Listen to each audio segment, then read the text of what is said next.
Olá, sejam todos muito bem-vindos a esse bate-papo. Hoje vamos falar dos desafios de estar à frente da Câmara Municipal de uma cidade como São Paulo. Aqui comigo o presidente da Câmara Municipal de São Paulo, Ricardo Teixeira. Seja bem-vindo, Ricardo. Muito obrigado, é uma honra estar aqui com vocês. Muita responsabilidade esse cargo que eu assumi há pouco tempo.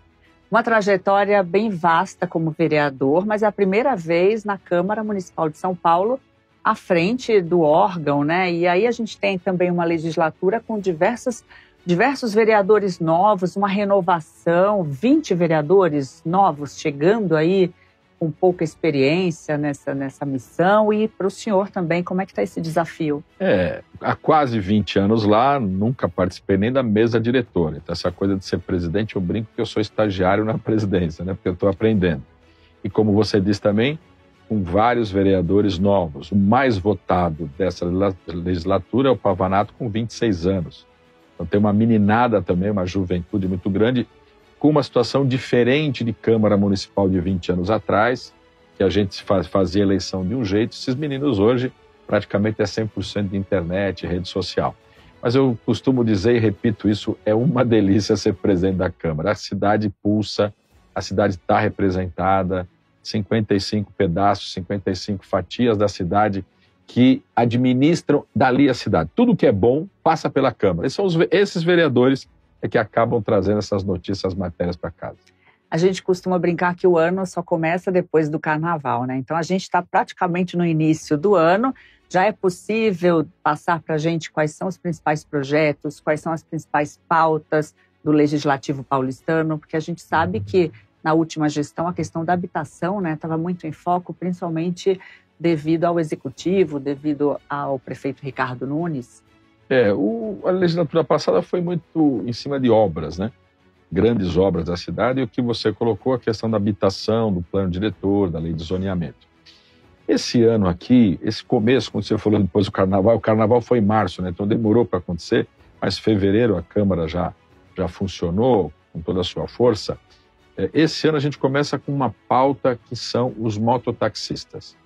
É uma categoria nova, é um serviço novo, há uma divergência entre a prefeitura com os aplicativos, de que forma que isso vai estar acontecendo na cidade. Por outro lado, a gente pega a pesquisa Origem e Destino do metrô, você vê que é a primeira vez na história que o transporte individual ganha do transporte coletivo. Então está havendo uma mudança na cidade. Muita coisa acontecendo ao mesmo tempo e não tem uma legislação. Muitos vereadores já apresentaram propostas, as comissões foram formadas agora.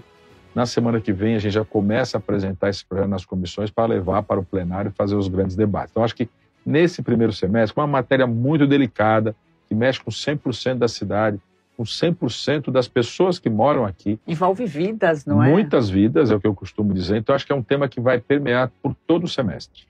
Eu ouvi uma entrevista do prefeito e ele afirmou se tratar de uma carnificina esse projeto, essa proposta, essa ideia de mototáxi ser aprovada sem um mínimo de discussão com a sociedade e até essa judicialização mesmo. Como é que o senhor analisa falta de segurança? É assim, a gente vai para números, né? Eu sou engenheiro, eu dou números para pegar os exemplos.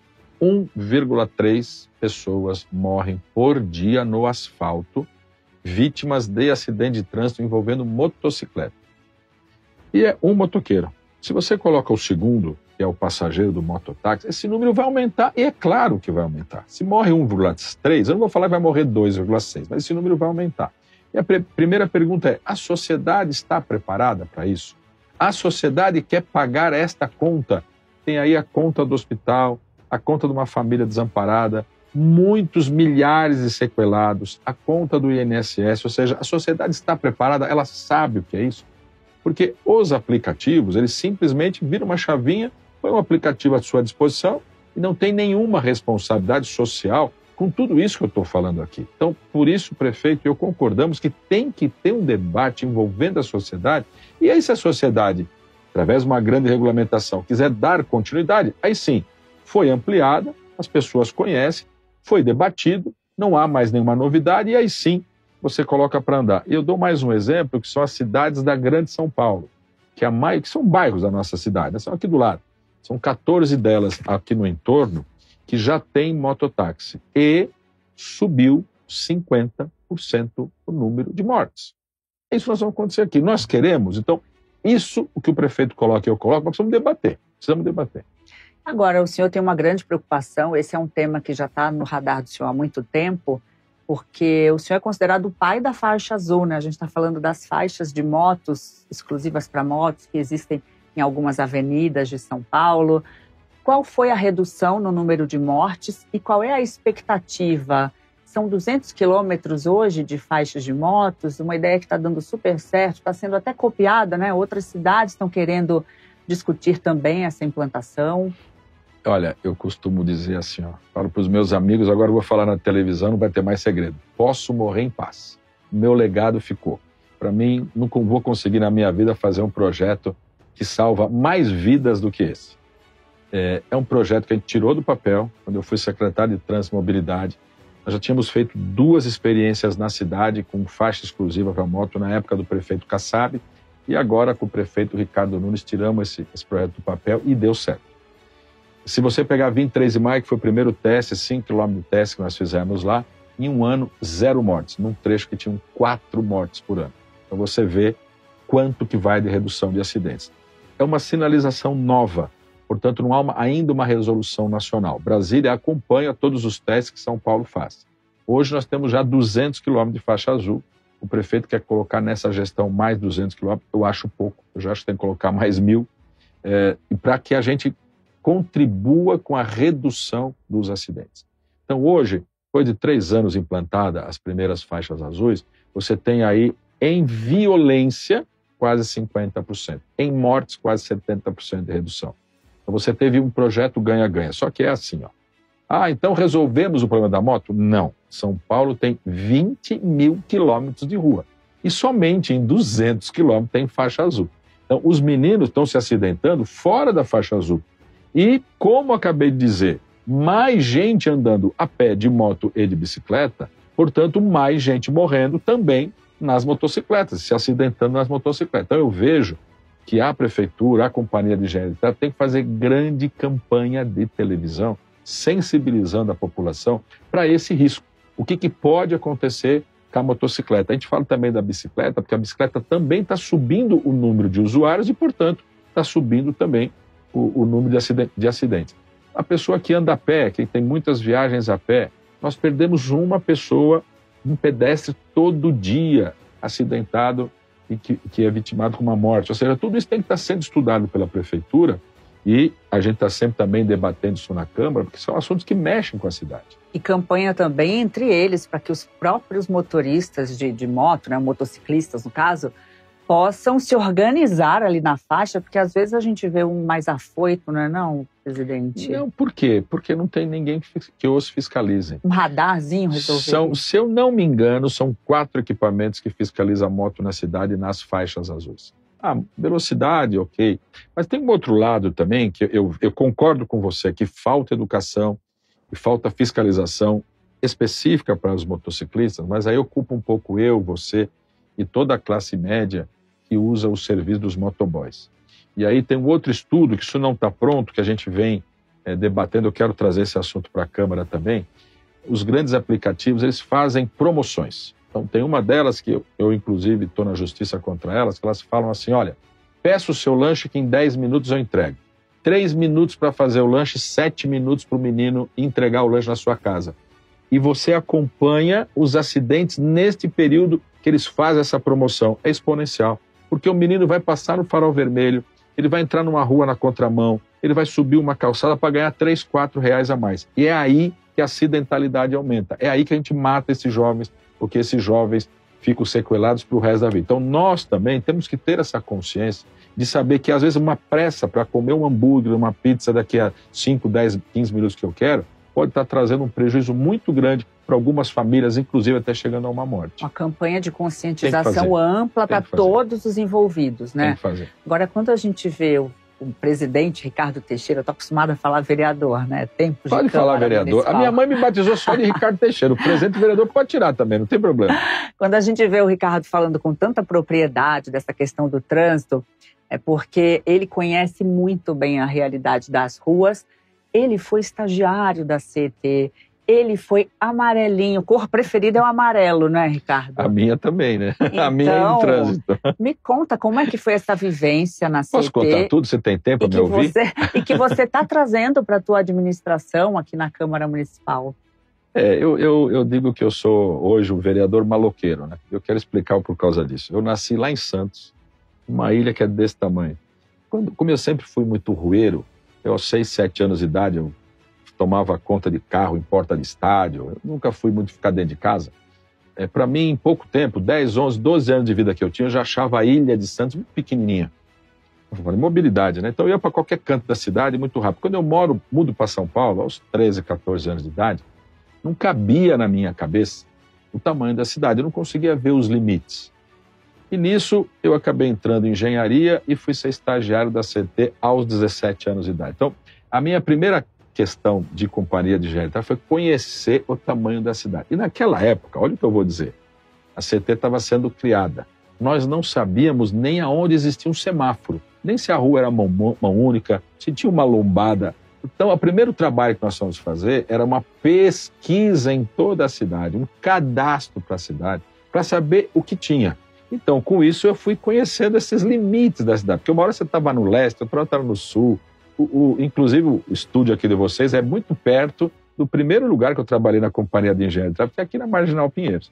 Então, isso me deu uma amplitude do que era a cidade de São Paulo. E eu fui ali dentro como estagiário, como você colocou, e fui contratado pela empresa para ser o amarelinho, que na época chamava o auxiliar de campo. Literalmente aquele que põe o cone no meio da rua, o que desvia o trânsito, o que trabalha ali no sol a sol, né, o que eu chamo de chão de fábrica. E eu gosto de fazer isso, porque você está perto da realidade das pessoas.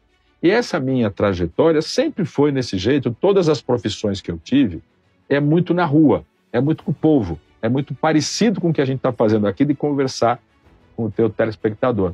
Quando eu chego na Câmara, inclusive tem um padre lá na Zona Leste, o padre Geraldo, que é meu amigo há 40 anos, ele fala que eu sou o vereador amassa barro, porque ele nunca me acha dentro do gabinete, ele só me acha na rua.